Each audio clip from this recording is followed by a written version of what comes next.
Bonjour à tous, alors aujourd'hui je vous propose donc les énigmes 15 et 16 du Kangourou des maths 2012.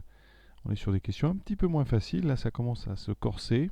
Donc on est parti, 15e question. La figure donc représente un curieux champ de roses, un polygone à 9 côtés, vous avez 3 carrés, vous voyez. Et dans les 2 carrés du haut, on va cultiver des roses blanches. Donc je vais mettre un petit B pour bien les repérer. Dans le carré en bas, des roses rouges. Et dans le triangle rectangle du milieu, des roses jaunes. Alors ce qu'on peut remarquer déjà, c'est que le triangle rectangle est un triangle rectangle isocèle, puisqu'on nous a dit que les deux carrés étaient égaux. Voilà.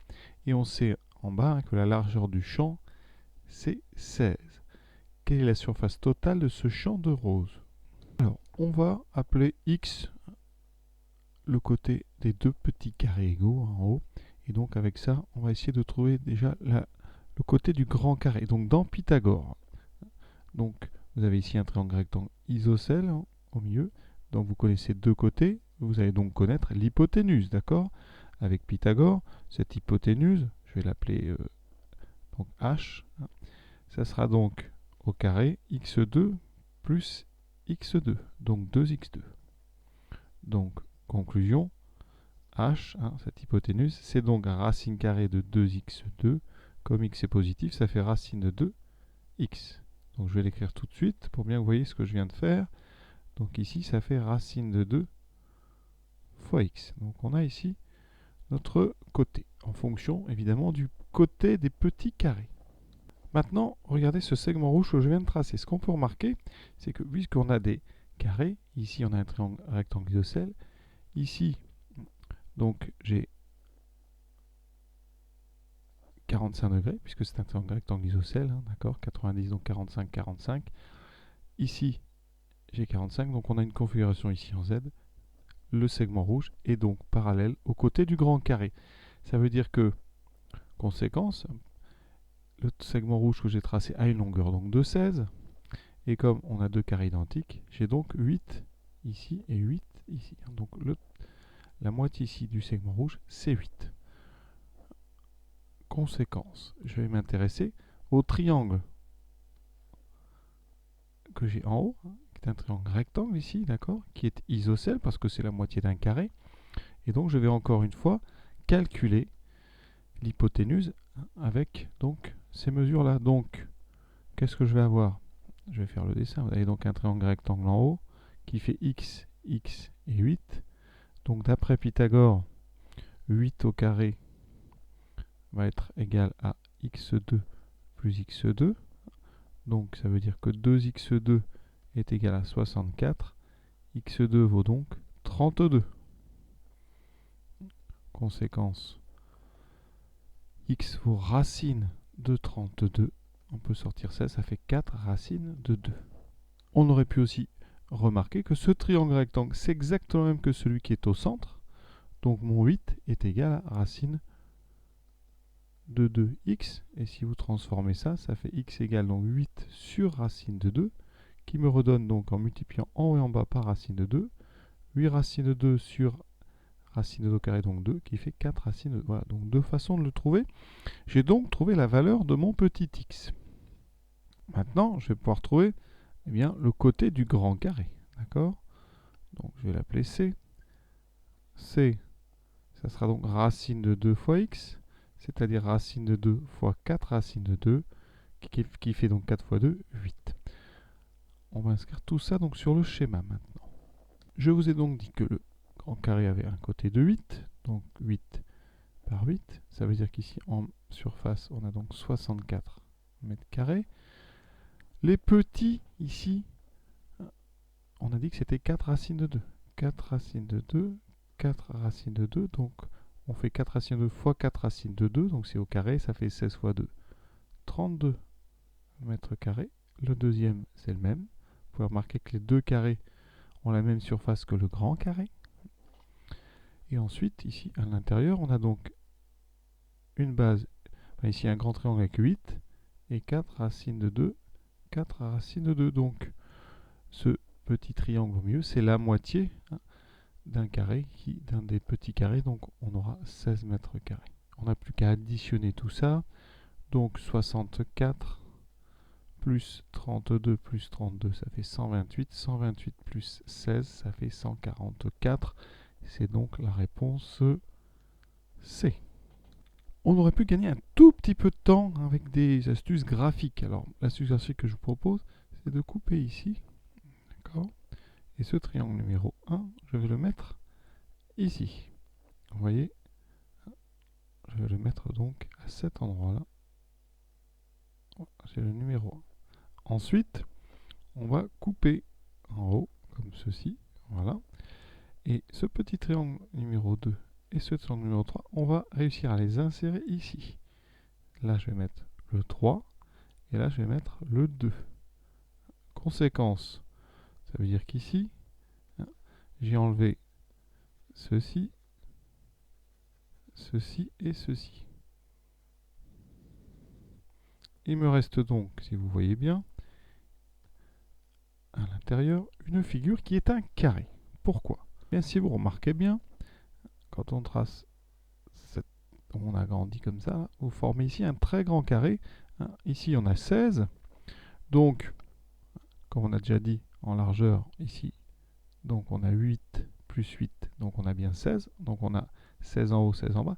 Et ici, sur la hauteur, on va dire, eh bien, ce que vous pouvez remarquer, c'est que ça, par rotation, vous retrouvez exactement la même longueur ici. Le segment, la diagonale en fait de mon petit carré, c'est la longueur du côté du grand carré. D'accord ? Donc j'ai un carré ici de 16 par 16. Quand j'ai fait ma petite construction graphique avec mes triangles 1, 2 et 3, eh bien, j'ai enlevé ici une bande qui fait donc la hauteur du petit triangle numéro 1. Et si vous avez bien compris, c'est la moitié de 8, donc c'est 4.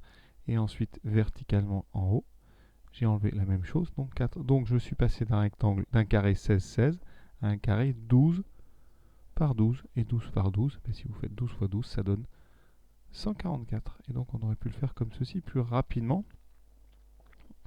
Mais c'est pas toujours facile comme ça d'aller vite. Souvent on a envie de se lancer dans des calculs parce qu'on est quasiment sûr d'y arriver.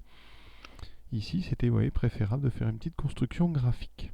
Pour encore faire une autre remarque, si vous appelez ici x, les petits côtés ici, et y, d'après Pythagore, on a donc y2 qui vaut x2 plus x2.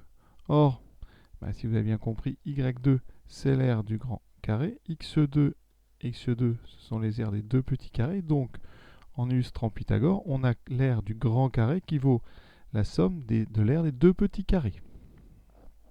Ça veut dire que si ça, j'appelle ça l'aire donc numéro 1, là l'aire 2 et l'aire 3 déjà. Première remarque importante, donc l'aire numéro 1, c'est l'aire numéro 2 plus l'aire numéro 3. Ensuite, il vous reste au milieu une petite aire qu'on a bien remarqué, qui est la moitié ici. On va l'appeler l'aire 4, mais l'aire 4, c'est donc la moitié. C'est la moitié de l'aire donc 2, c'est-à-dire un quart de l'aire numéro 1. Donc, conséquence, eh bien, une fois qu'on aura calculé l'aire 1, il suffira de la multiplier. Vous voyez ici, donc la multiplie, on lui rajoute elle-même. Donc, A1, c'est donc 2 fois A2. Donc, conclusion au total, on a A1 plus les deux petits carrés qui valent aussi A1 plus un quart de A1. Notre petit triangle isocèle rectangle du milieu. Et après, petite constatation très rapide qu'on a faite plusieurs fois. Ici, vous avez remarqué qu'on a donc 8 et 8, donc ça veut dire que notre grand carré faisait 8 de côté. Et une fois qu'on a ça, eh bien, ça veut dire que 8 fois 8, 64. Donc l'aire 1, c'est 64. Vous la doublez, 64. Vous lui rajoutez 16, puisqu'on la divise par 4. 128 et 16, 144. Voilà. Donc, vous voyez, à force d'y réfléchir, on arrive à faire l'exercice beaucoup plus rapidement. 16e question. Là, on va manipuler des inégalités.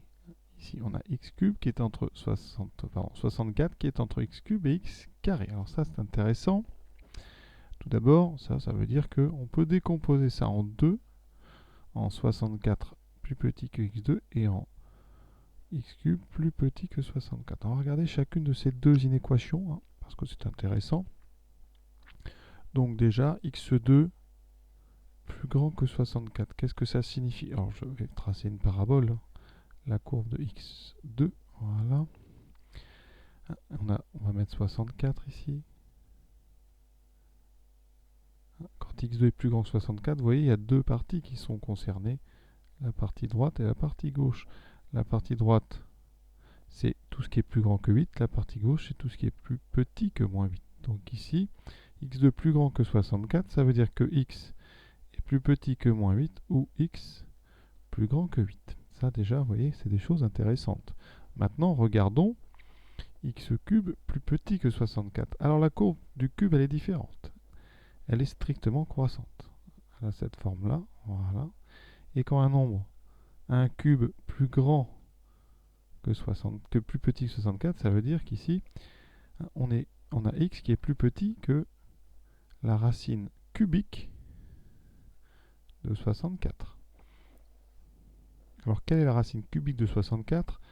4 fois 4, 16 fois 4, 64.